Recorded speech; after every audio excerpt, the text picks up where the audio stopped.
Tonight, before you fall asleep, remember this. Every great story in history had one thing in common: a pause, a moment of rest, a night where the world slowed down so the hero could rise again. Think about it.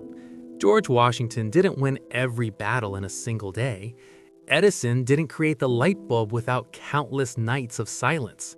Rosa Parks didn't change history in a rush. She sat, she breathed, she gathered strength. And tonight, you get your moment. Whatever happened today, success or struggle, it's already history. You don't need to fix everything before bed. You don't need to carry the weight of tomorrow tonight. Just breathe. Let your muscles loosen. Let your mind soften. Let the night reset you, the way it has reset every dreamer before you. Because when you wake up, you're not the same person you were today. You'll be stronger, clearer, and one step closer to the life you're building. So close your eyes. Let history skip to the next chapter. Good night.